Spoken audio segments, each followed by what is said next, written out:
What is up, YouTube? This is Merman Master coming at you guys again from the Team Time Riders YouTube channel today with the one and only Dark Magic Ian once again. And today he is both dark and he is both magic. He has built something new, something interesting, something cool. What do we have here today? Vampires. From the brand new set, no less, guys. You can see that vampire on the top there. Konami really overhauled the deck and have made something quite interesting. Anything you want to say before we get into this? It's far from a competitive deck. It is the complete opposite of a competitive deck. Do not take this to a regionals. You can just build this to like play with like your friends or to play at locals. It's just a very fun deck to play. I wouldn't take it to like a regional. I don't have like that much confidence in the deck, but I still think the deck can do some pretty fun stuff. It is a very anime-centric deck. We just had a duel. I took my hero, Jading Heroes, and my Cyrus deck up against this thing to kind of have Camula round 2. Camula's disciple, Dark Magic Ian, and it went quite in his favor, we'll put it that way. Anything else you want to say before we get into this? The artwork on these cards is amazing. Oh, I agree with you. 100% right there. All right, let's do it. Alrighty. So, to start things off with the monsters, we run, for the big vampires, we run 3 Scarlet Scourge. This card is so good. Basically, for those of you who don't know what he does, is when he's normal or specialed, you can special summon a vampire monster out of your graveyard at the cost of 1,000 life points, but it cannot attack. And then if it were to destroy a monster by battle, you can special summon that monster to your side of the field. Plus, he's a nice 2200 beat stick. You know, he's the best monster in the deck, hands down. All right. Next up, we have 3 Vampire Fraulein. She's like a pseudo hand trap. What she does is I think it's a zombie monster. Yeah, when a monster declares an attack, you can special summon her from your hand. And then if a zombie monster were to attack, you can pay multiples of 100 life points up to 3,000. And you basically give that zombie monster that much attack. This actually came in quite handy for him in the duels. I had Get Your Game Out and lots of high attack monsters, and Fraulein put in a lot of work during the duel. She's just a surprise, kind of hand trap-ish monster as well. Very broken. Really good card. Yeah, and looks good too. Yeah, it does. Like the artwork is so good. Right. Next up, we're going back to some of the good old-fashioned vampire. We're having 3 Shadow Vampires. First edition secret rare, no less. Why I wouldn't have it any other way, my dude. Mm-hmm. This is also in here because like I can like swarm. My deck is like sort of like focused on swarming the field with vampires. So like this card in my deck, in my build, is better than Duke because I want to see my vampires on field more than possible. Usually with this, I'm going to bring out the Fraulein unless I already have her in the graveyard, or if I have another vampire I want to summon in the graveyard, in which will just bring out the Scarlet Scourge with him. Very amazing card. One of the holdovers. I think the only holdover from the old vampire style. I didn't think the old vampires were terribly consistent, and you know this card is still really good in the deck because it has synergy with the other cards in this deck. Oh, for sure. The only one who does, really. Yeah, he's the only one of the old vampire monsters that's still played. All right. And then for the last of the big boys, we run 1 Red Baron. Oh, this one came in quite handy against me. That is all I can say. This is a mind control on legs. Let's just put it that way. Basically, at a cost of 1,000 life points, you can target another vampire monster you control. You're probably going to give your opponent one of your little guys after you use their effect, and then you're going to get one of their big monsters. And it also has the same effect as Fraulein and Scarlet Scourge. I'm not sure if Fraulein has the effect. Does it target at all? It targets, unfortunately. Yeah. Still a very good card for the deck. You know, I wouldn't play him at more than 1. I just noticed it's got the same exact stats as the Monarchs do, so technically if you ran March of the Monarchs, you could grab it out of your deck. I don't want to search this very often. It's good in like niche situations where you need to like get over a big monster. Yeah. But I wouldn't play more than 1 because I've tried 2 and 3 with this card. It bricks. So 1's fine. That's all the big vampires. And then for the little vampires, we're running 3 Vampire Retainer. Very good card, guys. Basically, when it's special summoned, you can pay 500 life points to add one of your vampire spell or traps from your deck to your hand. And then it also has Effect of Grave, where you can set a vampire card from your field or hand to the graveyard to special summon him. And the effect to pay 500 triggers every time you special. So like I've actually shadowed for a retainer before, and I had like Shadow and another big monster on my board. I'll like shadow for a retainer and then summon and then search out like like domination or awakening, and then summon a monster out of my, and then summon like another monster out of my deck. I don't know. But like I've actually summoned this off a Shadow Vampire a few times, and it's come pretty handy. Nice. And then you got 3 familiar. This is the same thing as Retainer, except for vampire monsters. You always want to search out your Scarlet Scourge or your Fraulein with this. I've seen some people running just 2. Why do you like 3? I want to see it. Yeah. If I have like this in Domain, I can literally like just summon 2 big guys out. It's pretty good. That's all the vampires. And then now we have some zombies. The zombie engine. I'm running a smaller zombie engine mainly because I don't have all the components for it. So I'm running 3 Solitaire. Mm-hmm. 2 Mizuki. And 2 Uni-Zombie. The 2 Uni-Zombie and the 3 Solitaire are standard, but like I'm only running 2 Mizuki because I don't have a third one. But you would run 3 if you I would run 3 if I had one, but I'm actually thinking about it. I actually like this card too. Call me crazy. Because like I don't really want to draw it. I want to send it to the graveyard with stuff. Yeah. So I might keep him at 2. Okay. But I'll have to check it out in future testing. That's all the monsters. For spells, we have Triple Vampire's Domain. Okay. This card is so good. Basically, what it does is you can pay 500 life points, and you get an additional normal summon of a dark vampire monster. And also another effect where if one of your vampires attacks, you gain life points equal to the damage you inflicted to your opponent. I think. Let me double check. Yes. Yeah. Basically, you gain life points equal to the battle damage you inflicted to your opponent.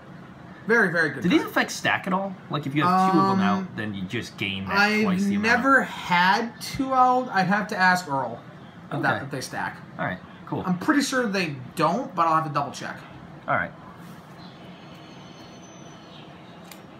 3 Vampire Desire. This is for like setting up your graveyard for stuff. Basically, you can send like a vampire. Like, so you have like a Retainer and a Scarlet Scourge in your field. You can activate this. You can target the Retainer, send a Scarlet Scourge from your deck to the graveyard, and then you can make Dompier. Nice. It also has another effect where you can target a vampire monster in your graveyard, and a card and then you send a monster you control to the graveyard to special summon it out. So it's like a pseudo monster reborn as well. It's like a Foolish Burial and a Reborn in a way. Yeah. These new cards have actually made this deck playable. Oh, more than playable from what I can see. And then for draw cards, we have 3 copies of Allure of Darkness, ultra rare. Very beautiful cards, by the way. Your deck's all dark except for Solitaire and Mizuki, so why not play 3 Allure of Darkness? Mm-hmm. Pretty self-explanatory, if you ask me. Yeah. And then for the one-offs, we have Foolish Burial. This is for sending like the Mizuki or one of the little boys to the graveyard, and then Monster Reborn to revive stuff. Nice. Those are the spells. Traps. I'm running 3 Domination. This card is so good, guys. It's like an Infernity Barrier. It's a pretty accurate description. It's literally just an Infernity Barrier. It's so good. You can stop a lot of shit. Plus it's a counter trap, so your opponent can only respond with like a Solemn Judgment or a Wiretap or a Dark Bribe. Or a red reboot, unfortunately, right from their hand. Like any counter traps, yeah. Red reboot pretty much makes this card kind of... Yeah. Alright. You know, it's still a very good card, though, if you don't get hit by red reboot. And the last cards in the main deck I'm running are 3 Vampire Awakening. Okay. This will let you summon a vampire from the deck, but it's destroyed at the end phase. Love the art on this, by the way, guys. It's like the sunlight kind of shining in here on Vampire Fraulein, I think it is. Yeah. Yeah. I usually use this to like summon out the little guys so I can get searches on my opponent's turn. Or like if like my opponent has a big monster on board, I can summon a Fraulein straight from my deck to protect my guys. Yeah. Like, maybe now it's kind of like a power creep card in some people's opinion, but like back in the day, like imagine summoning any monster from your archetype right from your deck on command, which is very, very cool. I wish this was a quick play spell. Yeah, that would have made it too broken. But it's a trap, so you know we got to deal with it. Okay, so vampires need all the help they can get. Yeah. How many is that in the main? 40. All right. Extra? Extra, 2 Dompier. Dompier Vampire Sheridan. This card's also really good. Basically, what you can do is like if your opponent has a monster with a level, and like you take control of it, you can treat it as a level 6 to make him, and he has too crazy effects. Not crazy, but they're good effects for this. One thing before you mention that is that he can use 2 or more. 2 or more level 6s. So if I have like 5 level 6s on board, I can just make him with 5. It's disgusting. Yeah. And he has 2 effects. His first effect is you can detach a material, target a card your opponent controls, and send it to the graveyard. Then if a monster was sent to the graveyard or destroyed by battle and sent to the graveyard, you can detach a material from him to special summon that monster to your side in defense position. So like what you can do with this is like you can you can detach a material, send one of your opponent's monsters to the graveyard, detach another one to summon it to your side of the field. Nice. Plus he's at 2600 body, so that's pretty nice. Oh yeah. 1 Braum. Yeah. You only need 1. You don't really need any more. Mm-hmm. He's good for like summoning shit out of your opponent's grave, but you know, in case you don't really have any other play you can do. Still a very good card. Yeah, it's still a good card. Greedy Saramia. This was what you were looking for. This was one you ordered, right? Yeah. The only reason I'm wearing this is because I don't have an Adrius. Oh man. This is actually really good against Trickstars because like your opponent takes any effect damage you would have. In some ways, it's actually better than Adrius. I'm actually thinking about keeping this in over Adrius. I would if I were you. Because like if I'm going up against like if I enter this deck at a tournament, I'm not expecting to do very well. The deck's still very like I said, I still love this deck. I'm not like don't mean to rag on it. This will be good for A&O though, coming up against. Yeah, this is a super casual deck. Like this can stop Trickstars and like Cylinder and stuff. Okay. And then last season monster run is Dragulus. Very good card. Kind of a vampire, but not kind really. Of vampiric. Vampiric. That's right. Like. Yeah. He fits with the archetype. Yeah. Pretty much, and he has a pretty nice effect where you can detach a material. And switching things face down and other. During face up monster on the field that was special summoned from the action deck and then book it, and then if this card in owner's control was sent to the graveyard or he was banished, I could just summon him face down, then when he's flipped up I can send a card to the graveyard. Yep. That's it for the XCs. Synchros for the zombie cards are, we have 1 Omega. Self-explanatory. 1 Beals. Yep. 1 Shogun Saga. Okay. And then 1 Scarlet. Nice. Those are my synchros.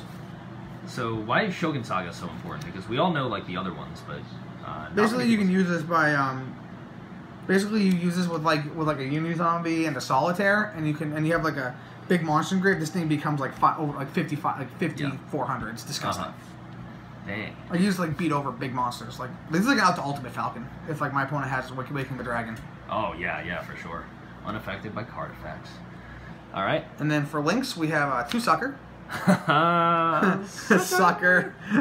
I don't know how this got through R&D. Why they didn't censor this card drastically? They did not. It came over completely. That Ahagao face though. Completely uncensored, guys. Very, very good card too. Basically, generic zombie support. Yeah, what she does is like you special summon a monster out of your opponent's graveyard to defense position as a zombie, and then it's kind of like a card of safer turn where if a zombie special from grave you can draw a card.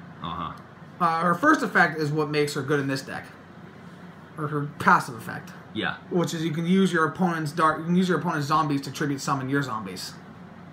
So like if I can use Sucker to summon a monster on my opponent's side of the field, and then if I have like Domain on board, I can pay like 500 life points to tribute my opponent's monster to summon like one of my big vampires. Yep. And then we got Decode Talker, self-explanatory, generic link 3. Pretty much. You need an ulti. I do. This is the Spice, Summon Sorceress. Yes. Summon Sorceress. Brand new from the jump set, guys. If you haven't picked them up yet, I don't know what to say. Basically what this card does is if I have like a zombie in like a zone that she points to, I can summon one out of my hand or deck with its effects negated.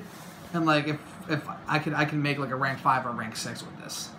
Nice. It's pretty good. And then my 2 link 4s are Topologic and Borrelord.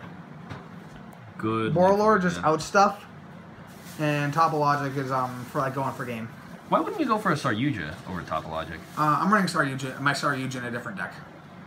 And Topologic gives you a little bit more benefit, or yeah, because like I can awake, revive. I can like use Vampire Awake, summon as one of the little guys to a zone it points to, and then like that kills it, and then I can just wipe my opponent's board. Wow, very, very cool. Okay, guys. And Borrelord's kind of self-explanatory. Of course. Yep. So that was the deck profile for that vampire deck. Anything you want to say, or any shout-outs you want to give? like I said, if you're looking for a nice, fun, casual deck to play, pick up the vampire stuff. And people are going to be opening a lot of this set. So people are going to be opening a lot of Dark Saviors, looking for the Sky Striker. So like, if you see anybody at your if you're looking for anybody, if anybody at your local game store has a bunch of Dark Savior stuff laying around, ask them for like the vampire stuff, because like you could build this deck for like fun with your friends and stuff like that. Like I said, it's not a really competitive deck. Yeah. Shout out to the Mermail Master for letting me borrow his zombie engine. For sure. I'm currently waiting for mine in the mail. Very nice. I'm thinking about maybe possibly getting this off you if you're interested. Absolutely. We will definitely talk about it.